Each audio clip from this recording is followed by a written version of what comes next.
अस्सलाम वालेकुम बच्चों, कैसे हैं आप लोग। बेटा जी हम अपनी फर्स्ट ईयर की लेक्चर सीरीज में चैप्टर 6 सीक्वेंस एंड सीरीज को डिस्कस कर रहे हैं। चैप्टर 6 की बेटा जी हमारी एक्सरसाइज चल रही है 6.5। देखिए लास्ट लेक्चर में हमने 6.5 के फर्स्ट जो 10 क्वेश्चन थे उसको हमने डिस्कस कर लिया था।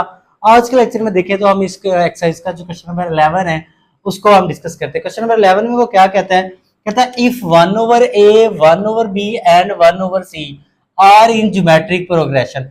उसने कह दिया कि ये जो टर्म है ज्योमेट्रिक प्रोग्रेशन में है। कहता show that the common ratio is, कि हमारे पास इन टर्म्स की जो कॉमन रेशो क्या होगी, is plus minus square root A over C. तो ये हमने इस क्वेश्चन में प्रूव करना है। गिवन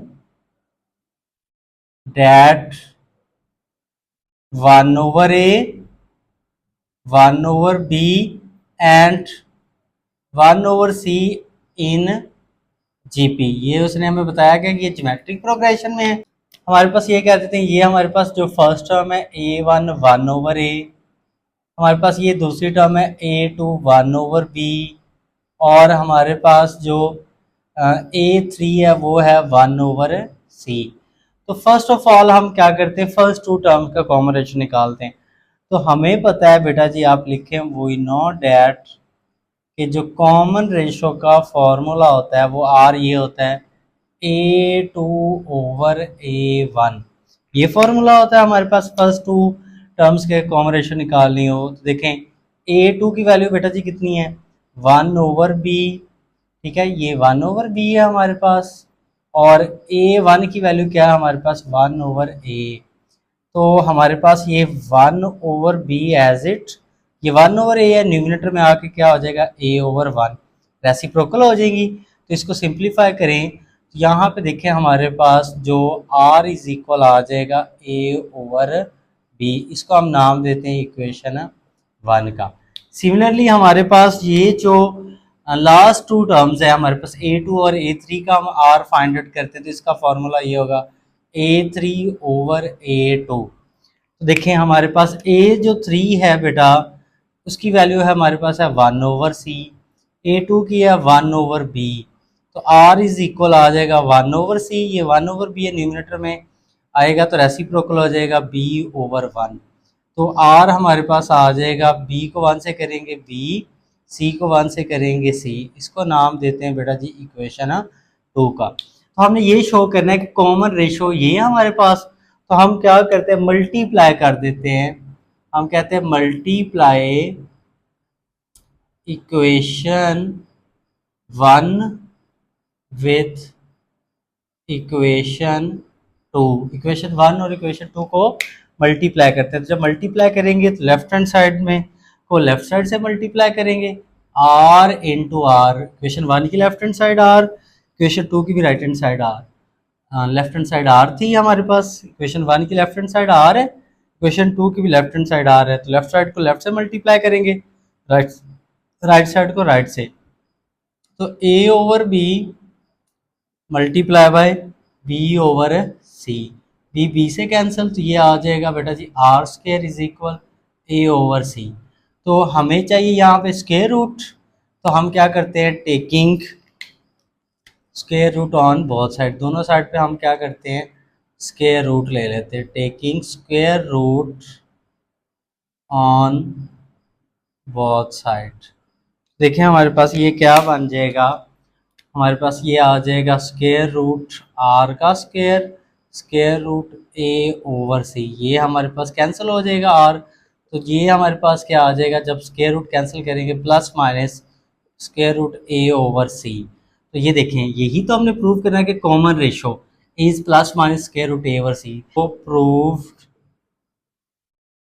कॉमन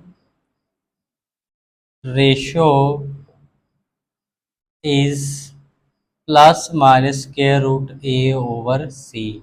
हमारा क्वेश्चन जो 11 है कंप्लीट हो गया। नेक्स्ट बेटा हमारा क्वेश्चन नंबर 12 है। क्वेश्चन नंबर 12 की स्टेटमेंट ये कहता है if the numbers 1 4 and 3 are subtracted from the 3 consecutive terms of an AP.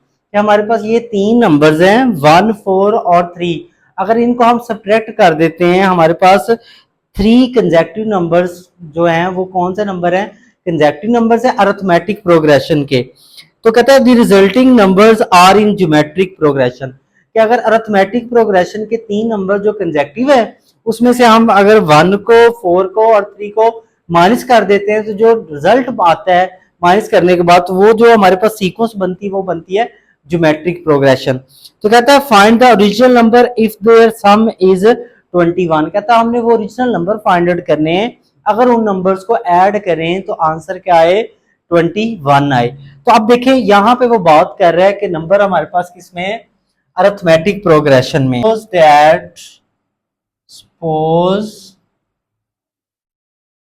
suppose that three numbers in APR कि वो जो हमारे पास 3 नंबर हैं जो AP में अरिथमेटिक प्रोग्रेशन में है, हम सपोज कर लेते वो है A माइनस डी, A और A प्लस डी। अब यहाँ पे इस क्वेश्चन में 2 कंडीशन गिवन है, हमारे पास एक फर्स्ट कंडीशन है और एक सेकंड। तो सेकंड कंडीशन में वो ये कह रहा है कि हमारे पास इन नंबर्स को ऐड करें तो इसका सम कितना आ रहा है 21। तो यहाँ पे बेटा जी हम लिखेंगे अकॉर्डिंग टू सेकंड कंडीशन। पहले हम सेकंड कंडीशन को लेके सॉल्व कर लेंगे फिर फर्स्ट कंडीशन को डिस्कस करते हैं। तो सेकंड कंडीशन में देखें वो कह रहा है इन नंबर्स को हमने क्या करना है, ऐड करना है। तो देखें जरा हम इनको ऐड करते हैं तो a minus D plus D इनको ऐड करें, ऐड करने से आता वो कह रहा है 21। तो देखिए हमारे पास ये माइनस का डी ये प्लस का डी कैंसल और a वाली टर्म्स ये 3 आ रही है तो इनको ऐड करें 3a इज इक्वल 21। हमारे पास a की वैल्यू फाइंड करें 3 मल्टीप्लाई राइट पे आके डिवाइड, तो सिंप्लीफाई करेंगे तो a बटा क्या आ जाएगा 7। a की वैल्यू हमने 7 फाइंड आउट कर ली। अब हम लिखते हैं अकॉर्डिंग टू फर्स्ट कंडीशन। तो हम कहते हैं अकॉर्डिंग टू,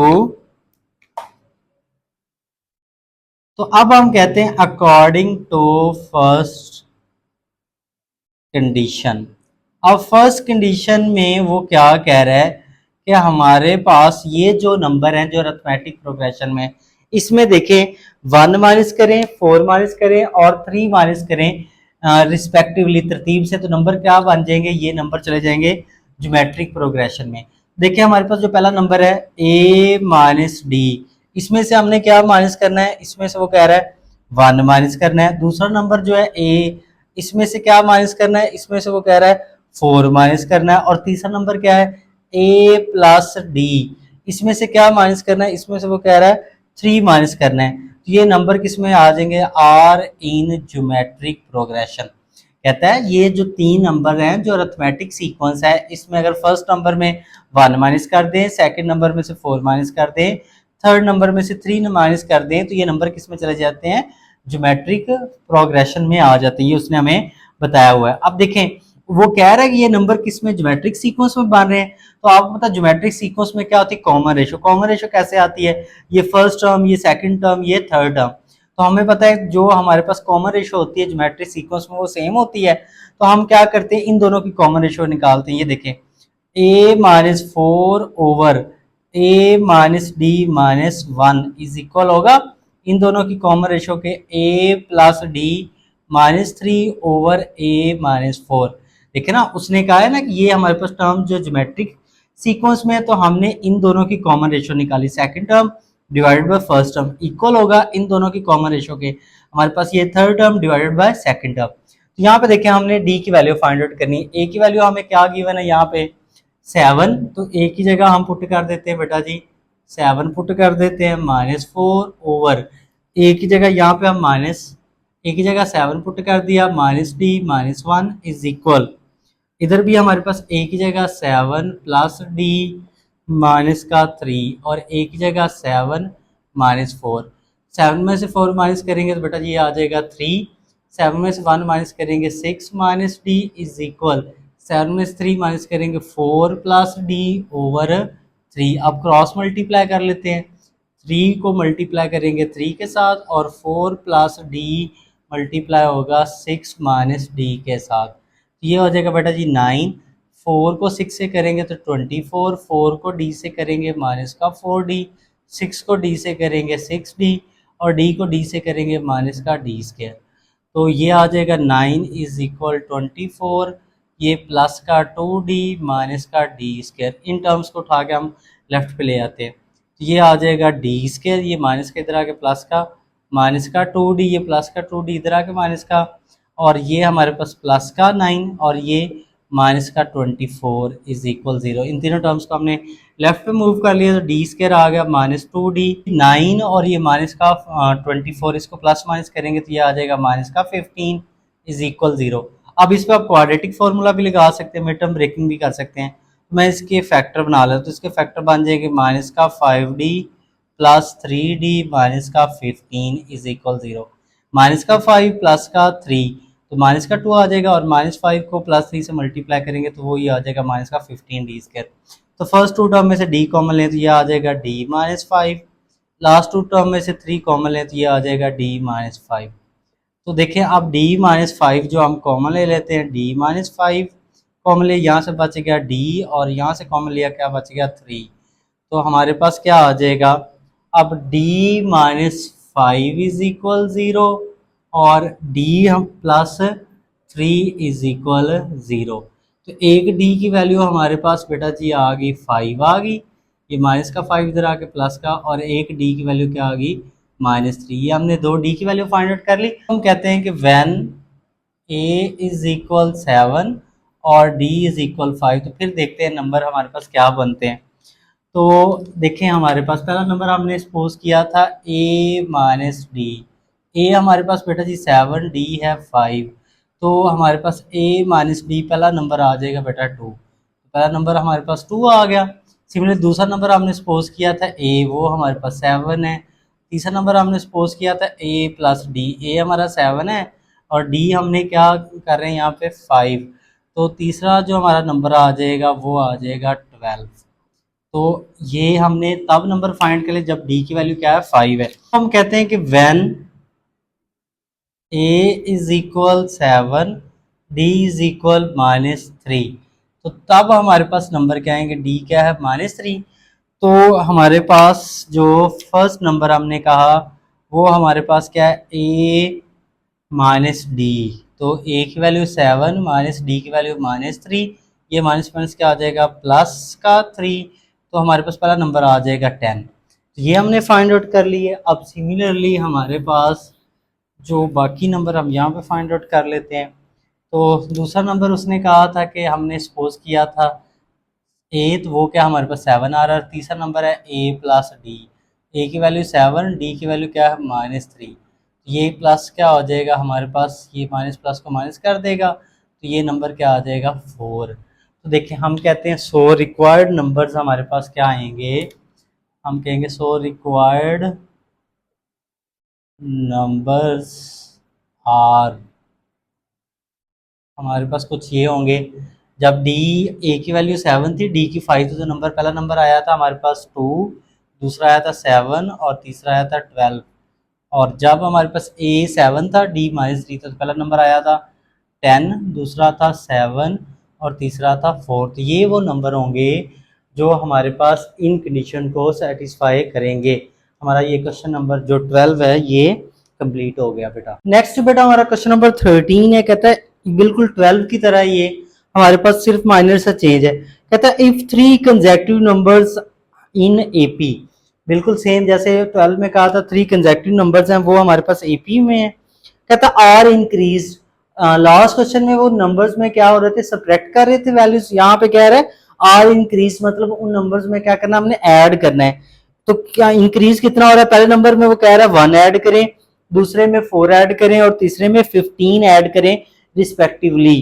तो जो हमारा जो रिजल्ट आता है, resulting numbers are in geometric progression, तो जो नंबर आते हैं ऐड करने के बाद वो किस में चले जाते हैं, वो ज्योमेट्रिक प्रोग्रेशन में चले जाते हैं। कहता है find the original numbers if their sum is 6। कहता है ओरिजिनल नंबर फाइंड करें जो अरिथमेटिक सीक्वेंस में है जिनका सम क्या है 6 है। तो बिल्कुल सेम प्रीवियस क्वेश्चन की तरह हमने कहा suppose that 3 numbers in AP are A minus D, A और ए प्लस डी। तो यहाँ पे भी हम पहले सेकंड कंडीशन को डिस्कस करेंगे।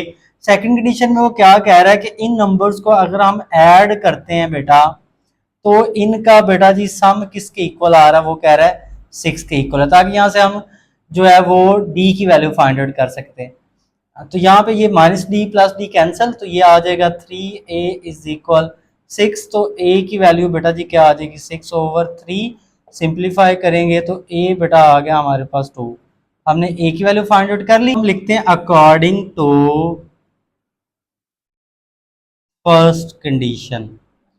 फर्स्ट कंडीशन में वो क्या कह रहा है कि ये जो नंबर है हमारे पास a-d, a और a+d, कहता है इन नंबर्स में पहला जो नंबर है a-d, इसमें कहता है अगर हम 1 ऐड कर दें, दूसरे नंबर में दूसरा नंबर a है, इसमें हम 4 ऐड कर दें, इंक्रीज का मतलब है ऐड करना, और तीसरे नंबर है हमारे पास a+d, इसमें 15 ऐड कर दे तो नंबर किस में आ जाते हैं R/Gp। वो कहता है नंबर किस में चले जाते हैं ज्योमेट्रिक प्रोग्रेशन में चले जाते हैं। तो आपने क्या करना है ये ओरिजिनल नंबर फाइंड आउट करने हैं। तो देखें जरा हमारे पास अब उसने क्या ये नंबर ज्योमेट्रिक प्रोग्रेशन में, सेम प्रीवियस क्वेश्चन की तरह हम इन दोनों की कॉमन रेशियो निकाल दें। इन दोनों की कॉमन रेशियो कैसे आएगी, वो आएगी हमारे पास second term a+4 divided by first term a-d+1 equal होगा इन दोनों की कॉमन रेशियो के। इन दोनों की कॉमन रेशियो कैसे आएगी, third term divided by second term a+d+15/a+4। तो इनको हम सिंप्लीफाई करते हैं और यहाँ से हम वैल्यू फाइंड आउट कर लेते हैं जो a की, सॉरी d की वैल्यू फाइंड आउट करते हैं यहाँ से। तो a की वैल्यू हमारे पास कितनी है, यहाँ पे 2 पुट कर देते हैं, 2+4, यहाँ पे भी a की वैल्यू 2 पुट कर देते हैं, -d+1 इज इक्वल a की जगह 2+d+15 ओवर a की जगह हमारे पास आ जाएगा 2+4। 2 को 4 में ऐड करेंगे बेटा ये क्या हो जाएगा 6 ओवर, हमारे पास आ जाएगा 2 को 1 में ऐड करेंगे 3 - d इज इक्वल 2 को 15 में ऐड करेंगे 17 + d ओवर आ जाएगा 2 को 4 में ऐड करेंगे तो 6 आ जाएगा। अब इनको हम सिंप्लीफाई कर लेते हैं तो ये 6 × 6 is equal 17 + d multiply by 3 - d। ये हो जाएगा 36। 17 को 3 से करेंगे तो क्या हो जाएगा 51 होता है। 17 को -d से करेंगे माइनस का 17d, d को 3 से करेंगे 3d, और d को -d से करेंगे -d² आ जाएगा। तो ये हमारे पास क्या है 36 इज इक्वल 51, ये माइनस का और ये प्लस का, तो प्लस माइनस करेंगे 14d -d²। इन टर्म्स को हम लेफ्ट पे मूव करते हैं, ये माइनस का d इधर लेफ्ट पे आके प्लस का, ये माइनस का 14d लेफ्ट पे आके प्लस का, प्लस 50 सॉरी ये जो प्लस का 36, ये 51 इधर आके क्या हो जाएगा लेफ्ट पे माइनस का, तो ये आ जाएगा d² प्लस 14d। हमारे पास इसको प्लस माइनस करेंगे तो ये कितना आ जाएगा माइनस का 15 इज इक्वल 0। तो ये हमारी क्वाड्रेटिक इक्वेशन बन गई। अब इसको हम फैक्टराइज भी कर सकते हैं, क्वाड्रेटिक फार्मूला भी लगा सकते हैं। तो इसको हम फैक्टराइज कर लेते हैं, मल्टीप्लाई करने से माइनस का 15 आए, प्लस माइनस करने से 14d आए, तो इसके फैक्टर बन जाएंगे d² plus 15d -d -15 is equal 0। First two term में से हम d कॉमन लेंगे तो ये आ जाएगा d+15, लास्ट टू टर्म में से -1 कॉमन लें तो d+15 इज इक्वल 0। ये वाली टर्म हम कॉमन ले लेते हैं तो d+15 कॉमन लें तो यहाँ से बच जाएगा d और यहाँ से बच जाएगा -1 इज इक्वल 0। तो d+15 is equal 0, d-1 is equal 0। तो एक d की वैल्यू आ जाएगी बेटा जी -15 आ जाएगी, और ये d की वैल्यू क्या आ जाएगी 1। तो ये हमने d की तो वैल्यू फाइंड आउट कर ली। अब हमने नंबर फाइंड आउट करने हैं। देखें ज़रा, हम कहते हैं कि व्हेन d इज इक्वल -15 और a हमने कितना फाइंड किया था 2, तो फिर नंबर क्या होंगे। तो देखें -15 है यहाँ, -5 नहीं -15। तो देखिए पहला नंबर हमारे पास है a-d, a की वैल्यू कितनी है 2 और d की वैल्यू है -15। तो ये हमारे पास क्या हो जाएगा, ये माइनस माइनस प्लस हो जाएगा। तो पहला नंबर आ जाएगा हमारा 17। दूसरा नंबर हमारा था a, तो a हमारा क्या है, a हमने वैल्यू फाइंड आउट की 2। तीसरा नंबर है a+d, a की वैल्यू 2 और d की वैल्यू है -15, तो ये आ जाएगा 2 - 15। तीसरा नंबर आ जाएगा -13। तो अब इसी तरह हम लिखते हैं व्हेन डी इज इक्वल 1 और ए वही हमारे पास 2 है। अब डी की वैल्यू 1 लेके हम नंबर फाइंड आउट करते हैं। तो देखिए ज़रा, डी की वैल्यू जब 1 है तो पहला नंबर है ए माइनस डी। डी की वैल्यू हमारे पास 1, सॉरी ए की वैल्यू हमारे पास 2 है, डी की वैल्यू क्या हमारे पास है 1। तो ये 2 माइनस 1, तो पहला नंबर क्या आ जाएगा 1 आ जाएगा जब डी 1 है और ए 2 है। दूसरा नंबर है ए 2 है। तीसरा नंबर हमारे पास क्या है ए प्लस डी।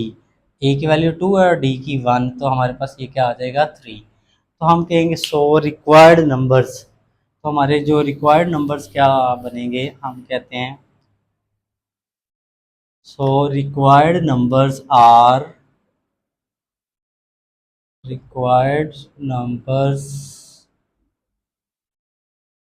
आर तो ये हमने फाइंड किए थे। पहला नंबर हमारे पास आया था 17, दूसरा आया था 2, तीसरा आया था माइनस का 13। ये हो सकते हैं, या फिर जब डी 1 था और ए 2 था तो नंबर आया था, पहला आया था 1, दूसरा आया था हमारे पास 2 और तीसरा आया था 3। तो ये वो नंबर होंगे जो हमारी गिवन कंडीशन को सेटिस्फाई करेंगे। तो ये हमारा जो क्वेश्चन नंबर 13 है ये कंप्लीट हो गया। नेक्स्ट बेटा हमारा क्वेश्चन नंबर 14 है। इसमें कहता है if the pth qth terms of a geometric progression are q and p respectively। देखिए जैसे उसने बताया कि if the qth terms of a geometric progression are, तो मतलब जो pth टर्म है वो हमारे पास q है एंड qth टर्म इज क्या है हमारे पास p है रिस्पेक्टिवली, तरतीब से।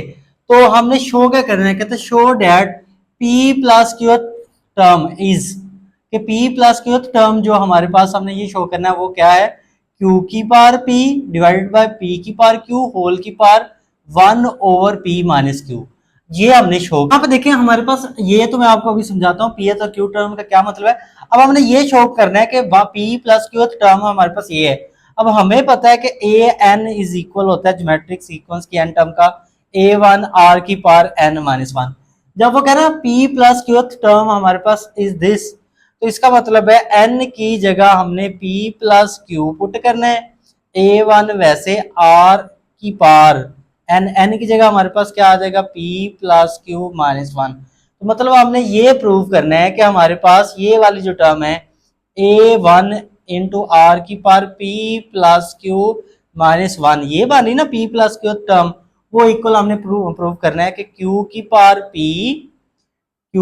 p डिवाइडेड बाय p की पावर q होल की power 1 over p minus q। ये हमने प्रूव करना है कि a1 इंटू आर की power p plus q minus 1 वो इसकी इक्वल है।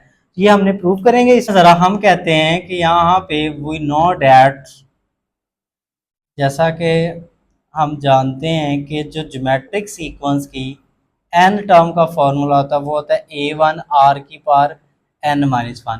अब यहाँ पे वो क्या कह रहा है, हम कहते हैं गिवन डैट, हमारे पास given that pth term of gp is, pth term वो क्या कह रहा है हमारे पास क्या है इज q। अब pth टर्म का क्या मतलब है कि हमने जहां पे n है वहां पे क्या पुट करनी है p पुट करना है। तो n की जगह बेटा p आ जाएगा इज इक्वल a1 r की पावर n की जगह बेटा p आ जाएगा माइनस 1। अब वो कह रहा है कि pth term of gp is q। pth term वो क्या कह रहा है कि हमारे पास क्या है q है, मतलब ap किसकी इक्वल होगा हमारे पास q के, ap की किसकी इक्वल होगा q के is equal a1 into are की पावर p माइनस 1। अब नेक्स्ट स्टेप पे देखें तो हमारे पास ये q is equal a1 r की पावर p माइनस 1 है। अब q की पावर p है तो हम यहाँ पे देखें लिखते हैं taking power p on both side, taking power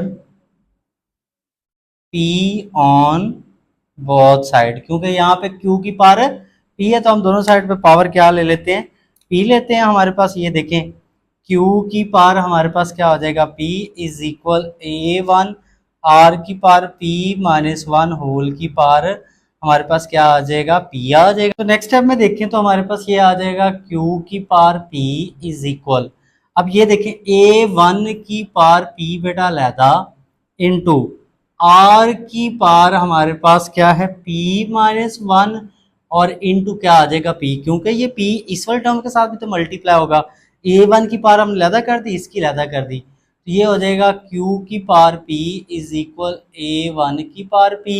अब p को मल्टीप्लाई करते हैं तो ये r की पार क्या हो जाएगा, p को p से करेंगे p स्क्वायर और p को 1 से करेंगे तो क्या आ जाएगा p। इसको हम नाम देते हैं बेटा जी इक्वेशन 1 का। अब सिमिलरली हम क्या करते हैं जी, पहले हमने सॉल्व किया, ये जो हमारे पास क्या थे, given that peer term of GP is Q. अब हम इसी तरह बेटा जी प्रूव करते हैं, कहते हैं गिवन दैट क्यूथ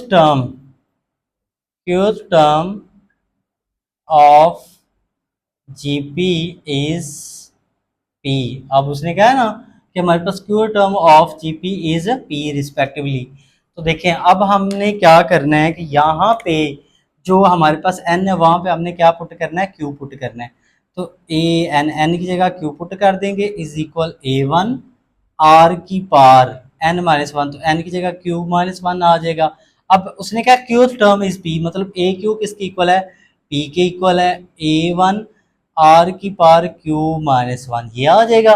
अब ये देखें हमारे पास जो p है, p की पार q है, तो यहाँ पे जैसे हमने taking power p on both side, same इस तरह हम लिखते हैं taking power q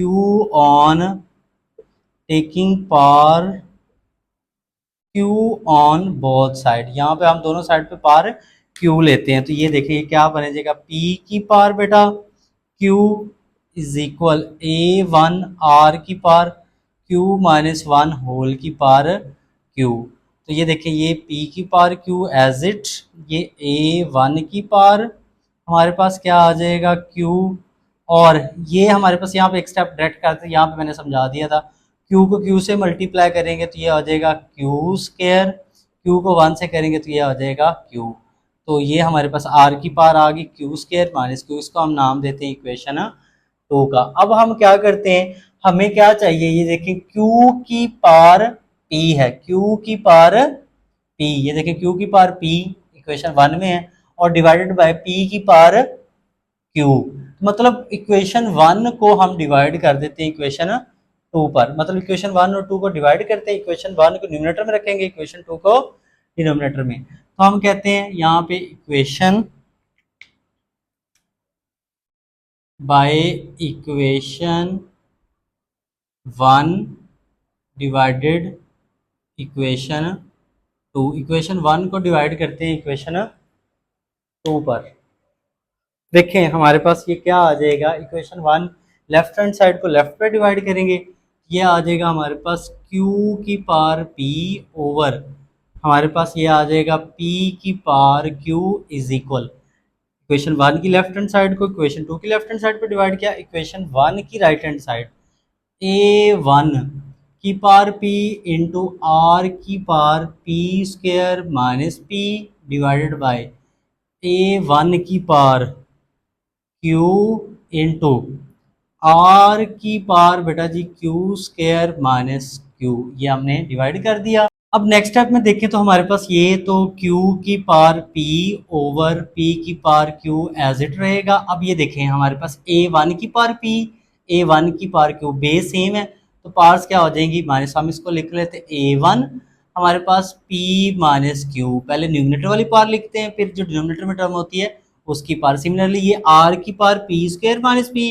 over r की पार q स्क्वायर माइनस p, तो ये बेस सेम है, ये हो जाएगा हमारे पास p स्क्वायर माइनस p, और ये हमारे पास क्योंकि दो टर्म्स है तो इसको ब्रैकेट में लिख सकते क्यू स्क्वायर माइनस क्यू, क्योंकि यहाँ पे देखिए ना बेस सेम थी आर थी, तो न्यूमिनेटर वाले टर्म की पार माइनस डिनोमिनेटर वाले टर्म की पार, तो इसको हम सिंप्लीफाई कर लेते हैं, ये क्यू की पार p ओवर p की पार q इज इक्वल ये a1 की power p minus q into are की power p square minus p, ये माइनस का q स्क्वायर और ब्रैकेट स्किप करेंगे तो प्लस का q।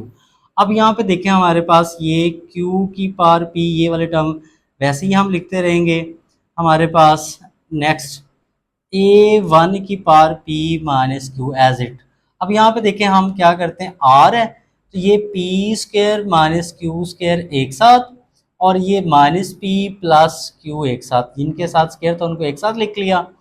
तो अब इसको हम सिंप्लीफाई करते हैं, ए पी क्यू की पावर पी की power Q is equal A one की पावर पी माइनस क्यू। ये हम क्या करते हैं, फॉर्मूला ओपन कर देते हैं। एक दफ़ा हमारे पास प्लस में ए प्लस बी इंटू ए माइनस बी, और इन दोनों में से हम क्या करते हैं, माइनस वन कॉमन ले लेते हैं। ये क्या हो जाएगा, पी माइनस क्यू हो जाएगा। इन दोनों टर्म में से हमने क्या किया, माइनस वन कॉमन ले लिया। तो ये हमारे पास है क्यू की पावर पी ओवर पी की power q as it a one p minus q into r. अब ये देखें हमारे पास P माइनस क्यू इधर भी है, P माइनस क्यू इधर भी, कॉमन ले सकते हैं। तो P माइनस क्यू हम कॉमन लेते हैं, यहाँ से बचेगा P प्लस क्यू, और यहाँ से P माइनस क्यू हमने कॉमन लिया तो क्या बचेगा, वन। तो अब यहाँ पे एक बात समझने की ज़रूरत है, और ये आपने समझ लिया, मैं इसको रेज कर रहा हूँ, ठीक है। तो देखें ज़रा,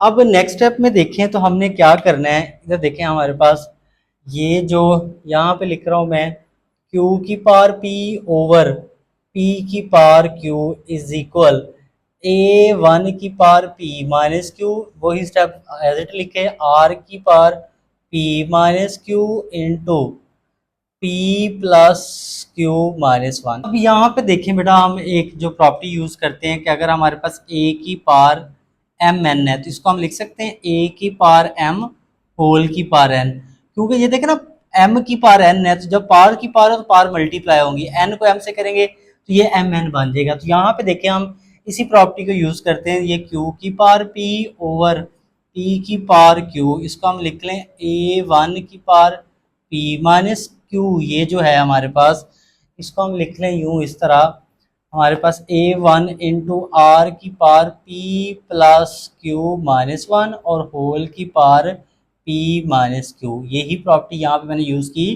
क्योंकि ए वन की पावर भी पी माइनस क्यू थी और आर की पावर भी पी माइनस क्यू थी, तो मैंने ब्रैकेट लगा के ये जो पी माइनस क्यू है इसको होल की पावर में लिखते हैं, क्योंकि जब हम ये देखें ना अलग-अलग करेंगे तो ए वन की पावर क्या बन जाएगी, पी माइनस क्यू ये बन जाएगी, और आर की पावर क्या बन जाएगी, पी माइनस क्यू, और पी माइनस क्यू इस वाले टर्म के साथ क्या हो जाएगी, मल्टीप्लाई। तो मैंने ये होल की लिख ली।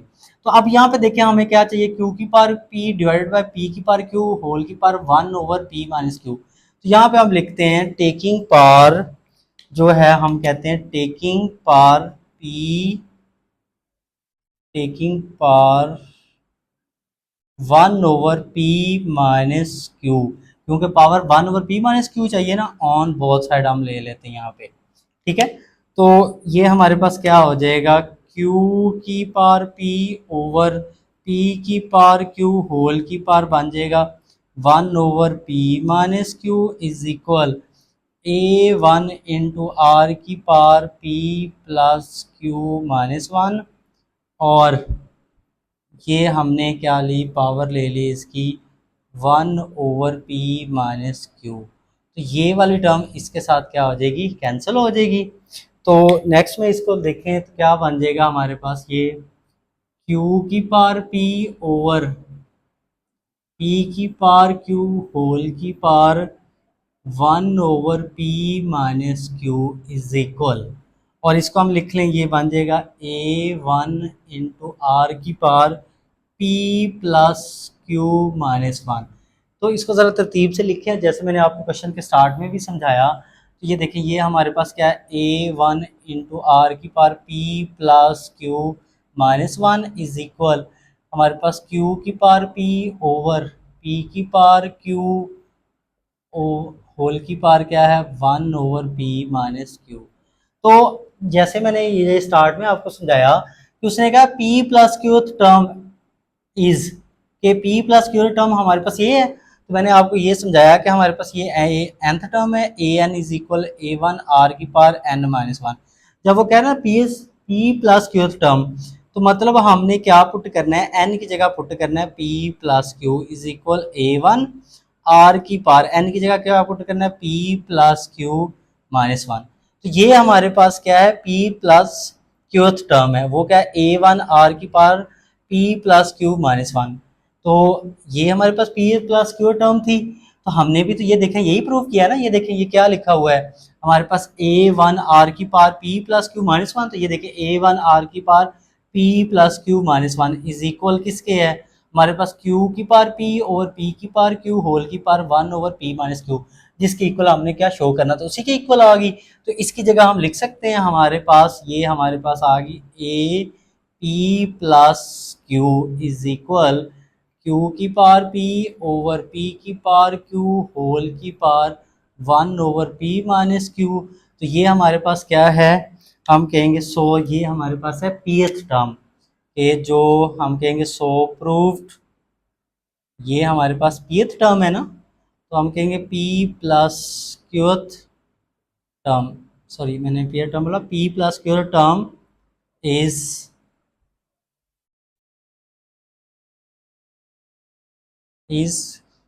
q की पावर p ओवर p की पावर q होल की power 1 over p minus Q. ये हमारा क्वेश्चन प्रूव हो गया, मुश्किल नहीं है, थोड़ा सा ध्यान से समझ के करने वाला है। आई होप सो आपको समझ आ गई होगी ये। नेक्स्ट बेटा हमारा क्वेश्चन नंबर 15 है, इसमें कहता है if a2 a+2 3a+3 are in geometric progression. तो इसने यहाँ पे तीन टर्म्स हमें दे दी हैं, वो कहता है ये ज्योमेट्रिक प्रोग्रेशन में है, कहता है then find the fifth term. तो हमने क्या फाइंड आउट करनी है, फिफ्थ टर्म फाइंड आउट करनी है। तो हम कहते हैं यहाँ पे देखें आप, गिवन दैट, हम कहते हैं गिवन दैट हमारे पास ये जो टर्म है, पहली टर्म हमारे पास क्या है a है, दूसरी टर्म है 2a+2, तीसरी टर्म है 3a+3। ये हमारे पास तीन टर्म्स उसने बताई हुई हैं हमारे पास, और ये किस में है हमारे पास up to so on are in GP. तो हमने देखें यहाँ पे वो कह रहा है फिफ्थ टर्म फाइंड आउट करनी है। तो फिफ्थ टर्म के लिए आपको पता है a5 हमने पूरी एक्सरसाइज पढ़ ली इसी फॉर्मूले का यूज करते हुए, ये होगा a1 r की पावर 4।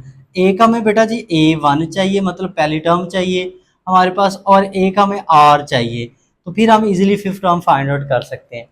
तो यहाँ पर देखें इसको हम सिंप्लीफाई करते हैं, हम कह देते हैं कि हमारे पास ये जो है पहली टर्म ये a1 हमारे पास क्या है a है, a2 दूसरी टर्म है 2a+2 और तीसरी टर्म है a3 हमारे पास 3a+3। यहाँ पे हम फर्स्ट टू टर्म्स का r फाइंड आउट करते हैं, तो वो किस तरह आएगा हमारे पास r इज इक्वल होगा a2 ओवर a1, a2 है हमारे पास 2a+2 और a1 है हमारे पास है a, इसको हम नाम देते हैं इक्वेशन 1 का, ठीक है। इसी तरह लास्ट टू टर्म का हम r फाइंड आउट करते हैं, तो ये कैसे आएगा, third term 3a+3 over divided by second term है 2a+2, इसको नाम देते हैं हम इक्वेशन 2 का।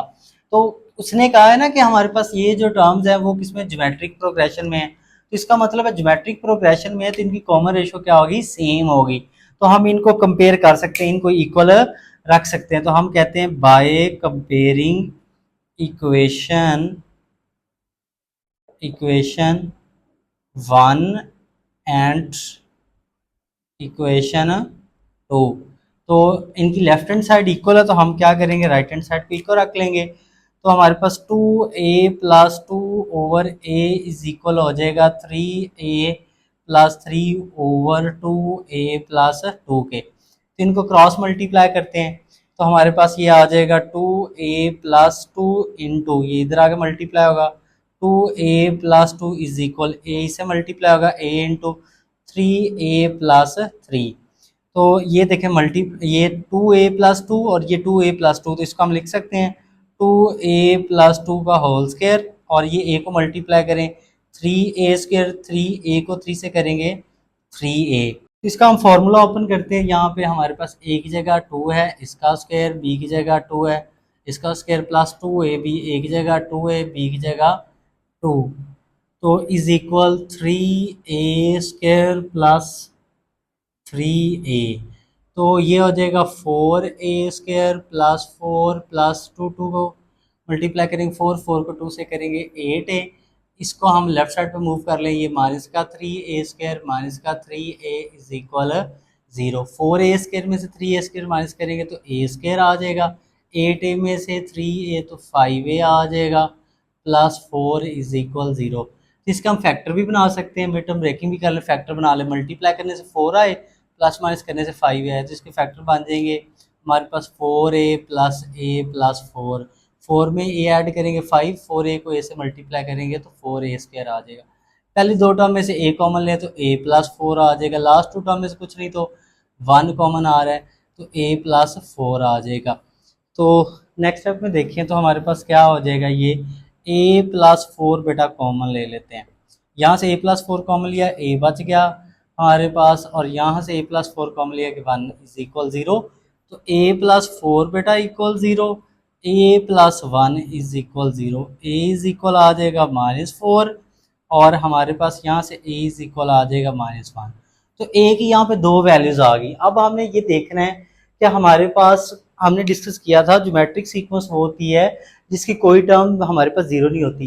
तो हम ये चेक करेंगे क्या a इज इक्वल -4 या a इज इक्वल टू -1 के लिए कोई टर्म हमारे पास इस ज्योमेट्रिक सीक्वेंस की जीरो तो नहीं बन रही। तो पहले हम चेक करते हैं, हम कहते हैं फॉर a इज इक्वल -1। पहले यहाँ पे हम चेक करते हैं कि क्या ये टर्म्स कोई नेगेटिव तो नहीं, मतलब जीरो तो नहीं बन रही। तो फर्स्ट टर्म है a हमारे पास -1 है, दूसरी टर्म हमारे पास क्या है 2a प्लस 2, a की जगह हम क्या पुट कर देते हैं बेटा जी -1 प्लस 2, इसको सिंप्लीफाई करें 2 को -1 से -2 प्लस 2, तो ये सिंप्लीफाई करें तो 2a प्लस 2 का आंसर क्या आ गया 0 आ गया। ये देखे ना, ये जब a की जगह -1 पुट किया तो इस वाले टर्म का आंसर 0 आ गया। तो हमने तो डिस्कस किया है कि ज्योमेट्रिक सीक्वेंस की कोई भी टर्म 0 नहीं हो सकती, लिहाजा हमारे पास a इज इक्वल -1 के लिए हम कहेंगे नॉट पॉसिबल। सो हम कहेंगे a is equal -1 is not possible, a is equal to -1। तो इसके लिए तो हम क्या करेंगे, इसको सॉल्व नहीं करेंगे। अब हमारे पास क्या रहेगा a इज इक्वल टू -4, तो इसके लिए हम सॉल्व कर लेते हैं। अब इससे हम ज्योमेट्रिक सीक्वेंस फाइंड आउट कर लेंगे। अब हमें जो फर्स्ट टर्म चाहिए हमारे पास, ये देखें first term a1 is equal क्या है a है, तो a की वैल्यू क्या -1 के लिए पॉसिबल नहीं था, तो हमारे पास -4 के लिए पॉसिबल है, तो a1 इज इक्वल क्या हो गया -4। a1 बेटा हमें मिल गया, हमें r चाहिए, तो r हम यहाँ से फाइंड आउट कर सकते हैं। ये देखें हमारे पास ये है 3a plus 3 over 2a plus 2।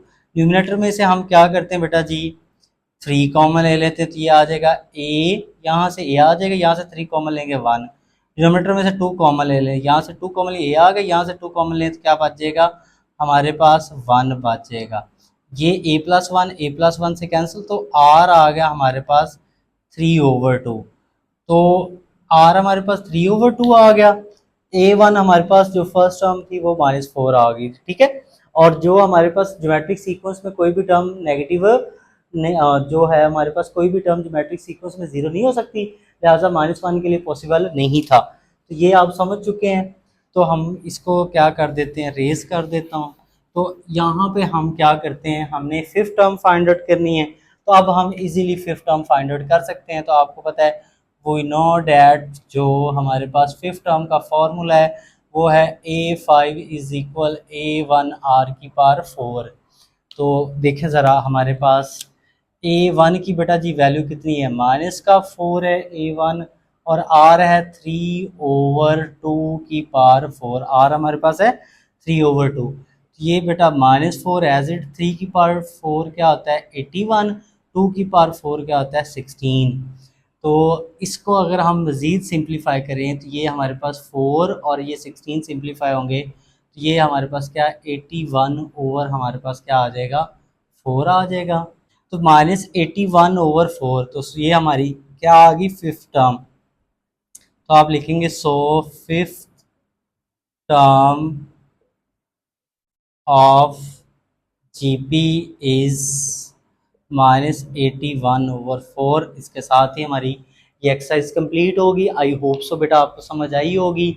आपसे गुजारिश है कि चैनल को सब्सक्राइब करें, लाइक करें और अपने दोस्तों के साथ शेयर करें। इंशाल्लाह नेक्स्ट लेक्चर में हम जो है एक्सरसाइज 6.6 स्टार्ट करेंगे। तब तक के लिए अल्लाह हाफिज़, अपना ख्याल रखिएगा।